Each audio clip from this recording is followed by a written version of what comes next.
Thank you, Acting Speaker. I'm happy to rise on the Gambling Legislation Amendment Bill 2025, and I look forward to my contribution for the next 10 minutes. I'll just, I am, because I'm just going to continue on for the member where the member for Eureka left off. And the member for Eureka insinuated that we're getting up here making up a line about tax, and that's what we're sticking to. Well, we didn't write the bill, first and foremost. The government wrote the bill. And in the bill, it actually says this premium payment is a tax and an amount or amounts equal to the premium payment must be paid, and this is what it says, into the hospitals and charities fund at a time determined by the Treasurer. It doesn't say the Children's Hospital, it says hospitals and charities. But the line in here, the important point of this, is we're not making up the line it's about a tax. It's in the bill. It's in clause 7 in the bill. It clearly states the premium payment is a tax. Let's be very clear about that. The Coalition didn't make that up. This bill comes in 24 hours or thereabouts after the new Treasurer said there will be no new taxes in Victoria in this upcoming budget. First piece of legislation that comes in, 2 new taxes. Very first bit of legislation. I remember another Labor person back in 2014, coming up to the 2014 election, that stood up there proudly and said, we will not introduce any new taxes into Victoria. That was the former Premier, Daniel Andrews.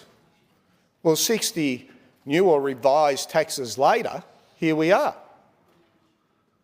So it's very hard for Victorians to believe when this government says we won't introduce new taxes, when the first bill that comes into this place, 24 hours after the Treasurer says that, the bill states the premium payment is a tax. First and foremost, now, we wanted to go into consideration in detail on this bill. And it's important legislation, as those opposite are saying, and parts of it probably are important. Why wouldn't we have consideration in detail?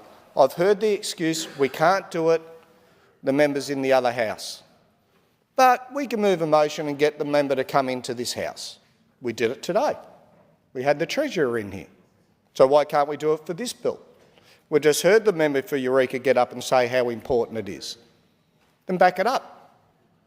Bring the minister in here so we can do consideration in detail. This is one of the reasons why we oppose the bill, because we wanted to have consideration in detail. And there's nothing here that I can see that says that the taxes produced by this bill that's meant to go to hospitals and charity funds at a time determined by the Treasurer. What if the Treasurer doesn't decide to do that? What if the government is in so much trouble financially that the money doesn't go to that? Wouldn't it be the first time? Wouldn't it be the first time the government's changed tack? And when you've got a debt, a forecast debt today of $194 billion at an interest rate, forecast interest, at $1.2 million an hour in this state, one might be a little bit sceptical to say this is a tax grab, that this won't go to where it's meant to go to. And there's good reason for that. It's not as if this government hasn't bent the truth a little bit in the past. I mean, we've seen today the protests on the steps. It's been very well recorded. We know the government's addicted to tax.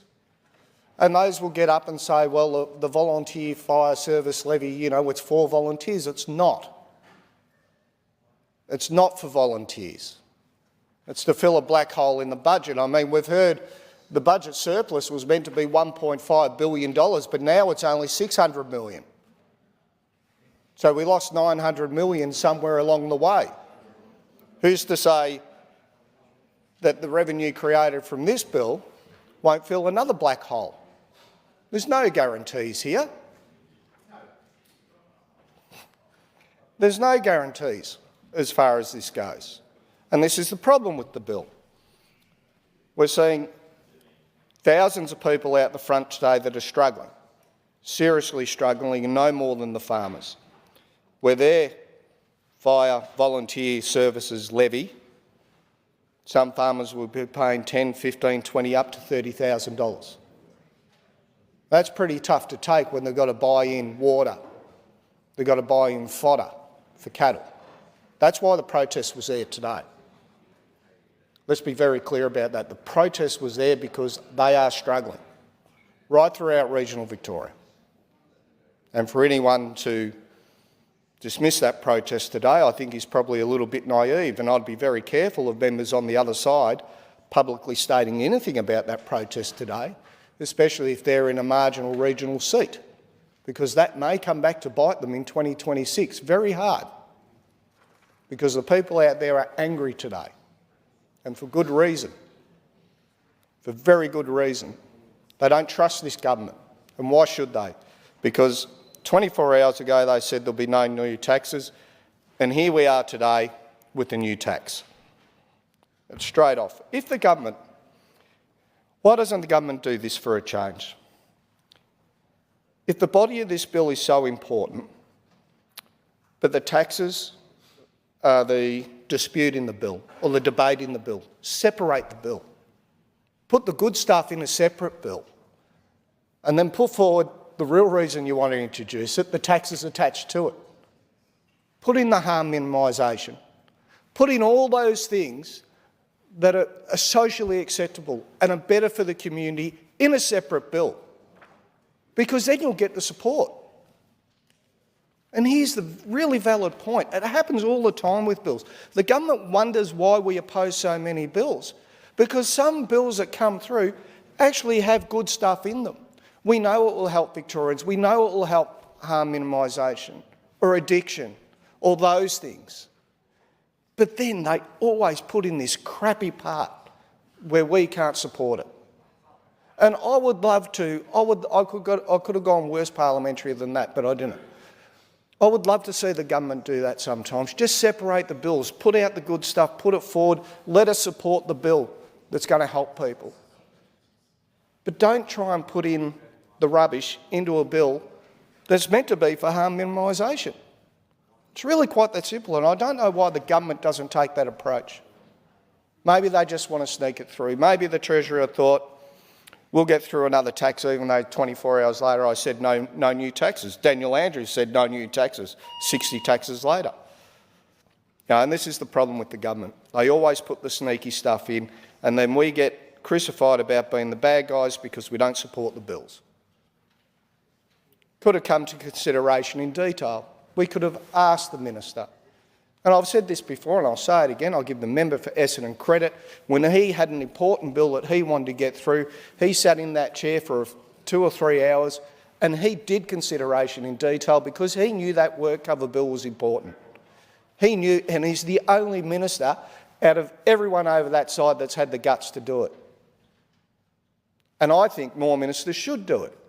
If they have the conviction behind the paper that they put forward, if they're passionate about the bill they want to get through, then do consideration in detail. Explain it to us. Let us ask the questions, if it's that important. Or is this a sneaky little tax bill that's coming through again by this government who's too scared to do consideration in detail and answer the questions? If we had consideration in detail, we could have said to the appropriate minister, we could have said, well, you know, is the tax that you're going to generate go to harm reduction? Because remember, this tax that gets introduced it will be determined by the Treasurer where it goes. What hospital, what charity? What charity? We don't know. Is it going to go to Guide Dogs Australia? It's not specified in here.